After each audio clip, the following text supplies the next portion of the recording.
ফ্রিল্যান্সিংকে আমরা সহজ ভাষায় মুক্ত পেশা বলি। আমরা যখন অফিসে কাজ করি তখন আমরা একটা ধরাবাঁধা নিয়মের মধ্যে থাকি, কিন্তু ফ্রিল্যান্সিংকে আমরা আমাদের নিজেদের পছন্দের সময়ে কাজ করতে পারি। এটাকে কি আমরা ফ্রিল্যান্সিং বলতে থাকি? না, ফ্রিল্যান্সিং হলো একটা স্কিলের দক্ষ হয়ে সেই স্কিলে সার্ভিস দেওয়া। সেটা হতে পারে ডিজিটাল মার্কেটিং, সেটা হতে পারে এসইও, হতে পারে গ্রাফিক্স ডিজাইন, হতে পারে কন্টেন্ট রাইটিং, হতে পারে ভার্চুয়াল অ্যাসিস্ট্যান্ট ইত্যাদি। এটা অফলাইন এবং অনলাইন দুটাতেই হতে পারে। এই পুরো প্রসেসটাকে আমরা একসঙ্গে ফ্রিল্যান্সিং বলে থাকি।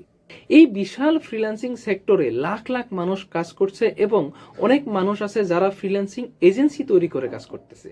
অনেকেই আছে যারা কিছু সমস্যার জন্য কাজ করতে পারতেছে না, হয়তো কাজ পাচ্ছে না, তারা কিন্তু ঘরে বসেই যে কোনো একটা স্কিল শিখে তারা তাদের ফ্রিল্যান্সিং জার্নিটা শুরু করে দিতে পারে। ফ্রিল্যান্সিং সেক্টরে অনেক বেশি ক্যাটাগরি রয়েছে।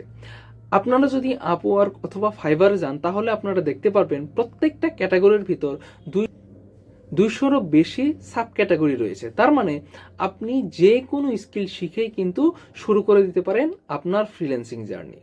এছাড়াও ফ্রিল্যান্সিং মার্কেট প্লেসে কাজের পরিধি অনেক বেড়ে গেছে আগের থেকে, এবং আপনি যদি ভালো স্কিল জানেন তাহলে আপনার ইনকামও এখান থেকে অনেক বেশি হবে। ফ্রিল্যান্সিং থেকে শুরু করে এখন অনেকেই উদ্যোক্তা হয়ে গেছে এবং হাজারো মানুষকে চাকরির যোগান দিচ্ছে। আপনি কিন্তু ঘরে বসেই বিশাল এই ফ্রিল্যান্সিং এর জার্নিটা শুরু করে দিতে পারেন। এখন আমরা জানবো আপনার ফ্রিল্যান্সিং করতে হলে কি কি জানতে হবে। শুরুতেই বলবো, ফ্রিল্যান্সিং করতে হলে আপনাকে একটা ভালো স্কিল জানতে হবে, যেই স্কিলটার সার্ভিস আপনি মানুষকে দিতে পারবেন। এবং যখন আপনি সম্পূর্ণভাবে এই স্কিলটা শিখে ফেলবেন, তারপর আপনি একটা পোর্টফোলিও তৈরি করবেন যেটা আপনার কাজকে রিপ্রেজেন্ট করবে। এরপরে মার্কেট প্লেসে ঢোকার আগে আপনাকে কিছু ডকুমেন্ট জোগাড় করে নিতে হবে। যেরকম ধরেন PAN card, Aadhaar card, voter I card, এগুলো থাকলেই আপনি মার্কেট প্লেসে কাজ শুরু করে দিতে পারেন। এবং আপনি যেই সেক্টরে কাজ করতে চান সেই সেক্টরে যারা আগে থেকেই সফলভাবে কাজ করতেছে তাদের উপর রিসার্চ করতে হবে এবং যদি সম্ভব হয় তাদের সঙ্গে যোগাযোগ করতে হবে। আরও একটা বিষয় অনেক গুরুত্বপূর্ণ, সেটা হলো ইংরেজি জানা।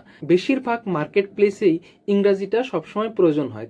তাই যদি আপনি ইংরেজিতে দুর্বল হন তাহলে আজ থেকে প্র্যাকটিস শুরু করে দিন। খুব সহজেই আপনি ইংরেজি শিখেও ফেলতে পারেন।